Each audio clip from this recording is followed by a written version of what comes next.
ಗುರುಜಿ L ಮತ್ತೆ you ಬಗ್ಗೆ ಹೇಳಿದ್ರಿ, 6 ಅಕ್ಷರದ ಬಗ್ಗೆ ಹೇಳೋದಿದೆ. ಅಂಡ್ ಆರ್ ಬಂದು ತುಲಾ ರಾಶಿ ಅವ್ರ ಹೆಸರು. ಸೊ ಓವರಾಲ್ 6 ಅಕ್ಷರ ಜೊತೆಗೆ ತುಲಾ ರಾಶಿ ಹೇಗಿದೆ ಅಂತ ಹೇಳೋದಾದ್ರೆ, ನಾನು ಯಾವಾಗಲೂ ಐ ಬಂದು ನೋಡಿ ಕ್ರಿಕೆಟ್ ಬ್ಯಾಟ್ ಥರ ಇದೆ 100%, ಸಖತ್ ಫೇಮಸ್. ಅದೇ ಎಲ್ ಬಂದು ಹಾಕಿಗೆ ಬರುತ್ತೆ, ಅದು ಅಂಥ ಸಕ್ಸಸ್ ಮಾಡೋದು ಕೂಡ ನಾಳೆ ಸ್ಪೋರ್ಟ್ಸ್ ಅಂತಂದ್ರೆ ಕಮ್ಮಿ ಆಗ್ತಾ ಹೋಗ್ತು. ಹಾಗಾಗೇ ಎಲ್ಲಿ ಎಂಡ್ ಆಗೋದು ಕೂಡ ತುಂಬ ಕೇರ್ಫುಲ್ಲಾಗಿ ಹ್ಯಾಂಡಲ್ ಮಾಡೋಗುತ್ತೆ. ತುಲಾ ರಾಶಿ ಬಗ್ಗೆ ಸಾಕಷ್ಟು ಮಾಹಿತಿ ನಾನು ಹೇಳ್ತಾ ಹೋಗ್ತೀನಿ, ತುಂಬ ಚೆನ್ನಾಗಿ ಅರ್ಥ ಮಾಡ್ಕೊಳ್ಳಿ. 6 ಅಕ್ಷರ ಇಂಗ್ಲೀಷ್ ಲೆಟರ್ಸು ನೀವೇನೆಲ್ಲ 6 ಅಕ್ಷರನ ಯೂಸ್ ಮಾಡ್ತೀರಾ. 6 ಅಂದರೆ ನೀವು 6 ಲೆಟ್ರ್ ಹಾಕಿ ಸಹ ತುಂಬ ಪವರ್ಫುಲ್ಲಾಗಿರುತ್ತೆ. 6 ಲೆಟರ್ಸ್ ನೀವು ನೋಡಿರ್ಬೋದು, ಯಾಂಗಿಂಗ್ ಲೆಟರ್ ಇರುತ್ತೆ. 6 ಲೆಟರ್ಸು ನೋಡಿದ್ರೆ ನೇಣು ಹಾಕೋ ಥರ ಇರುತ್ತೆ. ಹಾಗೆ ಏಸನ್ನು ಸಿಲ್ಬೆಗೆ ಹಾಕ್ದಂಗೆ ಇರುತ್ತೆ. 100% ಭಾಳ ಅದ್ಭುತವಾಗಿ 6 ಲೆಟರ್ಸು ಯಾಂಗಿಂಗ್ ಇರುತ್ತೆ. ನೋಡಿ ಈ ಥರ ಇದಾರು ಪರವಾಗಿಲ್ಲ, ಬಿಗ್ ಲೆಟ್ರು. ಆದರೆ ರಾಜ, ಕಿಂಗು ಇದೆಲ್ಲ ರಾಂಗ್ ಮಾಹಿತಿ, ನೇಣಾಕ ಥರ ಇರುತ್ತೆ 100%. ಸ್ಮಾಲ್ ಲೆಟರ್ ಹಿಂಗೆ ಬರೆದ್ಬಿಟ್ರೆ ವಿತ್ 100% ನೇಣಾಕನತ್ತೆ. 6 ಅಕ್ಷರ ಯಾರ ಎಸ್ಸಲ್ಲಿ ಎಂಡಾಗುತ್ತೆ ಖಂಡಿತ ಕೂಡ ಅವ್ರು ಯಾರು ಕೂಡ ಲೈಫು ಇನ್ನಿಂಗ್ಸು, ಸೆಕೆಂಡ್ ಇನ್ನಿಂಗ್ಸು, ಅವ್ರ ಫ್ಯಾಮಿಲಿಗಳು ಏನೂ ಮಾಡೋಕ್ಕಾಗಲ್ಲ, ತುಂಬ ಆಘಾತಕ್ಕೆ ಸಿಗಾಕಿಬೇಕಾಗತ್ತೆ. ಅದೇ ಥರ ನೋಡಿ ಎಮ್ ಜಿ ಆರ್ ಅಕ್ಷರದಲ್ಲಿ ತಮಿಳ್ನಾಡನ್ನೇ ಆಳ್ಬಿಟ್ಟು ಹೋಗ್ಬಿಟ್ರು. ಎಮ್ ಜಿ ಆರು ತಮಿಳ್ನಾಡೇ ಆಳಿದರು. ಅವ್ರ ಹೆಸರಲ್ಲಿ 6 ಎಂಡಾಗುತ್ತೆ. ಆದರೆ ಅವ್ರ ಅಣ್ಣ, ಅವ್ರ ಫ್ಯಾಮಿಲಿ ಯಾರೂ ಒಬ್ಬರಿಲ್ಲ. ಇವತ್ತು ತಮಿಳ್ನಾಡಲ್ಲಿ ಎಮ್ ಜಿ ಆರ್ನ ದೇವ್ರ ಥರ ಪೂಜಿಸ್ತಾ ಇದ್ದಾರೆ. ಆದರೆ 6 ಅಕ್ಷರ ಅವ್ರ ಹೆಸರಲ್ಲಿ ಎಂಡಾಗುತ್ತೆ. ಇಸ್ ಕ್ಲಿಯರಾಗಿ ಹೇಳ್ತೀನಿ, ಅಕ್ಷರ ಇಸ್ ಪವರ್ಫುಲ್ಲಾಗಿ ಹೇಳ್ತೀನಿ. 6 ಅಕ್ಷರ ಯಾವಾಗಲೂ ಮೊದಲನೇ ಲೆಟ್ರ್ 6, ಕೊನೆ ಲೆಟ್ರ್ 6 ಯಾವಾಗಲೂ ಕೂಡ ಇನ್ನೊಂದು ಇನ್ನಿಂಗ್ಸ್ ಇರೋಲ್ಲ. 6 ಅಕ್ಷರದ ಯಾರಿಗೆ ನೇಮ್ ಸ್ಟಾರ್ಟ್ ಆಗುತ್ತೋ, ಫಸ್ಟ್ ಲೆಟ್ರ್ ಏನು ಸ್ಟಾರ್ಟ್ ಆಗುತ್ತೋ, ಲಾಸ್ಟ್ ಲೆಟ್ರ್ ಎಂಡ್ ಆಗುತ್ತೋ, ಅವ್ರಿಗೆ ಸೆಕೆಂಡ್ ಇನ್ನಿಂಗ್ಸಲ್ಲಿ ಅವ್ರ ಲೈಫಲ್ಲಿ ಅವ್ರ ಫ್ಯಾಮಿಲಿಯೆಲ್ಲ ಡಿಸ್ಟರ್ಬ್ ಆಗ್ತಾರೆ. ಯಾರೋ ಒಬ್ಬ ಸಕ್ಸಸ್ ಆಗ್ತಾರೆ, ಅವರಿಂದ ಇನ್ಯಾರೂ ಆಗಲ್ಲ. ಆಘಾತ ಕಾಯಿಲೆ ಬಿದ್ದು, ನರಳ ಬಿದ್ದು, ಸಕ್ಸಸ್ ಇಲ್ಲದೆ ನರಳು ಹೋಗ್ತಾರೆ.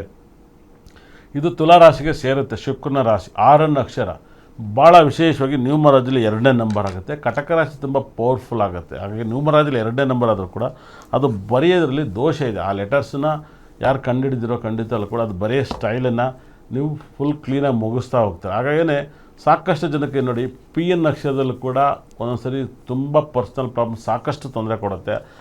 ಇನ್ನೊಂದು ಚೂರು ಜಾಸ್ತಿನ ಮಾಡಿಬಿಡ್ತಾರೆ 100%. ಭಾಳ ವಿಶೇಷ, ನೀವು ಅರ್ಥ ಮಾಡ್ಕೊಳ್ಳಿ.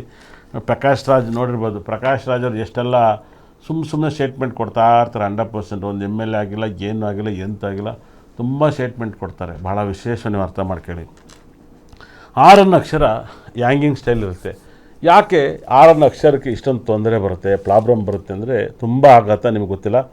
ಬರೆಯ ಹೆಸರಂತೂ ತುಂಬ ಪ್ರಾಬ್ಲಮನ್ನು ಕೊಡುತ್ತೆ. ಇದನ್ನು ಬರೀಬೇಕಾದ್ರೆ ಸ್ವಲ್ಪ ಚೇಂಜ್ ಮಾಡ್ಕೊಂಡು ಬರೆಯೋದನ್ನು ನೀವು ಸ್ವಲ್ಪ ಕಲ್ತ್ಕೊಳ್ಳಿ, ಪ್ರಾಕ್ಟೀಸ್ ಮಾಡಿಸಿ, ಜೈಂಟ್ ಮಾಡಿಸ್ಬೇಡಿ. ಎಷ್ಟೋ ಜನಕ್ಕೆ ಗೊತ್ತಿಲ್ಲ, 6 ಅಕ್ಷರ ನಿಮ್ಮ ಲೈಫನ್ನು, ಕೆರಿಯರ್ನ ಮುಗಿಸ್ಬಿಡುತ್ತೆ, ತೊಂದರೆ ಮಾಡುತ್ತೆ, ತುಂಬ ನೆಮ್ಮದಿನ ಹಾಳು ಮಾಡುತ್ತೆ. ಭಾಳ ವಿಷಯ. ಇವಾಗ 6 ಅಕ್ಷರಕ್ಕೆ ತುಂಬ ಬ್ಯಾಡ್ ಟೈಮ್ ಇದೆ. ಹಾಗಾಗಿ ಸ್ಪೋರ್ಟ್ಸಲ್ಲಿ ತುಂಬ ದೊಡ್ಡ ಸಕ್ಸಸ್ಸನ್ನು ಕೊಡುತ್ತೆ. 6 ಅಕ್ಷರ ತುಂಬ ಸ್ಪೋರ್ಟ್ಸಲ್ಲಿ ಸಕ್ಸಸ್ ಕೊಡುತ್ತೆ. ಆದರೆ ಖಂಡಿತ ಕೂಡ ನಿಮ್ಮ ಪರ್ಸ್ನಲ್ ಲೈಫಲ್ಲಿ ತುಂಬ ಆಘಾತವನ್ನು ತಂದು ಕೊಡುತ್ತೆ, ತೊಂದರೆ ತಂದು ಕೊಡುತ್ತೆ, ಇಕ್ಕಟ್ಟಿನಲ್ಲಿ ಸಿಗಾಕೈತೀರ ಅಂತ ಹೇಳುತ್ತೆ 6 ಅಕ್ಷರಕ್ಕೆ. 6 ಅಕ್ಷರಕ್ಕೆ ಈ ತುಲಾ ರಾಶಿಗೆ ಗುರುದಶೆ, ಗುರುಭುಕ್ತಿ, ಗುರುದಶೆ ವರ್ಕ್ ಆಗಲ್ಲ. ಯಾವಾಗಲೂ ಕೂಡ ಗುರು ದೃಷ್ಟಿನೂ ಕೂಡ ವರ್ಕ್ ಆಗಲ್ಲ. ಗುರು ಒಳ್ಳೆ ಕಡೆ ಇದ್ದರೆ ಸಾಕು. ಗುರು ತುಂಬ ಜನ, ನಾನು ಆಲ್ ಓವರ್ 99% 1000 ಜನಕ್ಕೆ 1000 ಜನ ಅಷ್ಟೆಲ್ಲ ಜನ ನೋಡಿದ್ದೀನಿ. ಗುರುಬಲ ಬಂದುಬಿಡ್ತದೆ ತುಲಾ ರಾಶಿ, ಒಳ್ಳೆಯದು ಅಂತ ಹೇಳಿದ್ರು. ಈ ಸ್ಟ್ರಾಂಗ್ ಕಾನ್ಸೆಪ್ಟು ಭಾಳ ಅರ್ಥ ಮಾಡ್ಕೊಳ್ಳಿ. ಕಲ್ಲನ್ನು ತಲೆಗಡೆ ಇಳಿಸೋದಕ್ಕೂ ತಲೆ ಮೇಲೆ ಇಳಿಸೋದಕ್ಕೂ ವ್ಯತ್ಯಾಸ ಇದೆ. ಗುರುಗ್ರಹ ತಲೆ ಮೇಲಿಂದ ನಮ್ಮ ತಲೆ ಮೇಲೆ ಇಳಿಸ್ತಾವನೆ, ಹೆಂಗೆ ಚೆನ್ನಾಗಿರುತ್ತೆ. ಗುರು ತುಲಾ ರಾಶಿಗೆ 3ನೇ ಮನೆ. 3ನೇ ಮನೆ ಅಂದರೆ ಏನು ಗೊತ್ತಾ? 3ನೇ ಮನೆ ಕೋಪ, ತಮ್ಮ, ಕಾಮ. ಈ 3ನೇ ಮನೆ ಕುಂಡಲಿ ರಾಶಿಲೇ ಆಗಲಿ ಯಾವುದನ್ನೇ ಆಗಲಿ, ನಾವು 3ನೇ ಮನೆ ನೋಡಿದ ತಕ್ಷಣ ಅವನ ಕಾಮ ಎಷ್ಟಿದೆ, ಅವನ ದೇಹದಲ್ಲಿ ಆಸೆ ಎಷ್ಟಿದೆ, ಅದ್ರ ಜೊತೆಗೆ ಅವನ ಧೈರ್ಯ ಎಷ್ಟಿದೆ ಅವನಿಗೆ, ಮತ್ತು 3ನೇ ಮನೆ ಅಣ್ಣ ತಮ್ಮ. ಇಷ್ಟು ಸಬ್ಜೆಕ್ಟು 3ನೇ ಮನೆ ಪ್ರೆಡಿಕ್ಷನ್ ಮಾಡುತ್ತೆ. 3ನೇ ಹೋಗಿ ಭಾಗ್ಯಸ್ಥಾನದಲ್ಲಿ ಕೂತಾನೆ, ಅವ್ರ ಅಪ್ಪನ ಮೇಲೆ ಕೂತ್ಕೊಂಡೆ, ತಮ್ಮ ಅಣ್ಣನ ಸಾಯಿಸ್ಲಾ, ಅಣ್ಣನ ತಮ್ಮನ ಸಾಯಿಸ್ಲಾ ಅಂತ ಇರ್ತವೆ. ನೋಡಿ ಬೇಕಾದ್ರೆ ತುಲಾ ರಾಶಿ ಮನೆಯಲ್ಲಿ ಅಕ್ಷರ ಅಣ್ಣ ತಮ್ಮದ್ರ ಮಕ್ಳಿಗೆ ಮನೇಲಿ ಜಗಳ ಆಗುತ್ತೆ. ದೊಡ್ಡಪ್ಪನ ಮಕ್ಳಿರ್ಬೋದು, ಇಲ್ಲ ಚಿಕ್ಕಪ್ಪನ ಮಕ್ಳಿರ್ಬೋದು, ಸ್ವಂತ ಮಕ್ಳಿರ್ಬೋದು, ಜಗಳ ಆಗಿರುತ್ತೆ. 100ಕ್ಕೆ 100 ಬರ್ಕೊಡ್ತೀನಿ. 2 ವರ್ಷದಿಂದ ಈ ಜಗಳವನ್ನು ಅನುಭವಿಸಿರ್ತಾರೆ. ಇನ್ನು ಮುಂದೆ ಕಂಟಿನ್ಯೂ ಆಗುತ್ತೆ. ಓಲಿ. ಮತ್ತು ಗುರು ಯಾರು? ಮೀನರಾಶಿಲಿ ಯಾರಿದ್ದಾರೆ? ಶನಿ, ಕುಜಗ್ರಹ ಹೋಗಿ 6ನೇ ಮನೆಯಿದ್ದಾರೆ. ಅಯ್ಯಪ್ಪ, 6ನೇ ಮನೆ ಅಂದರೆ ಗೊತ್ತಾ? ಮಾರಾಮಾರಿ ಜಗಳ. ವಡ್ಡಿ ಮಗ ಬಿಡಬೇಡ ಅವನು ನನ್ನ ಥರ ಇರುತ್ತೆ. 100% ವಡ್ಡಿಯ ಥರ ಇರುತ್ತೆ. ಜಗಳ ಅಂದರೆ 6ನೇ ಮನೆ. ಜ್ಯೋತಿಷ್ಯದಲ್ಲಿ 6ನೇ ಮನೇಲಿ ಪಾಪಗ್ರಹ ಇರಬಾರ್ದು. ನಾನು ಸಿಕ್ಕಾಪಟ್ಟೆ ಹೆದರ್ತೀನಿ, ತಲೆ ಗಿದ್ರೋಗುತ್ತೆ. ನನ್ನ ಲಗ್ನಾಧಿಪತಿನೂ ಅವನೇ, ಲಗ್ನಾಧಿಪತಿನೂ ಶುಕ್ರನೇ, 6ನೇ ಮನೆಯೂ ಶುಕ್ರ. ನನಗೆ ಅದ್ರ ನೋವು ಗೊತ್ತು, ಅದ್ರ ಸಂಕಟಗಳು ಗೊತ್ತು 100%. 6ನೇ ಮನೇಲಿ ಇಷ್ಟೊಂದು ಪಾಪಗ್ರಹ ಇರೋದು ಮುಖ್ಯ ಅಲ್ಲ. 6ನೇನಾಗಿ 9ನೇ ಮನೆಗೆ ಹೋಗ್ತಾನೆ. 9ನೇ ಮನೆ ಏನಾಗುತ್ತೆ, ಜಗಳದ ಮನೆ. ನೀವು ಬೇಕಾದ್ರೆ ನೋಡಿ, 6ನೇ ರಾ ನಕ್ಷತ್ರಕ್ಕೆ ತಂದೆ, ದೊಡ್ಡಪ್ಪ, ಚಿಕ್ಕಪ್ಪ, ಮಕ್ಕಳು, ತಾತ, ಟೋಟಲ್ ಪ್ಯಾಕೇಜಲ್ಲಿ ಜಗಳ ಆಗಿರುತ್ತೆ.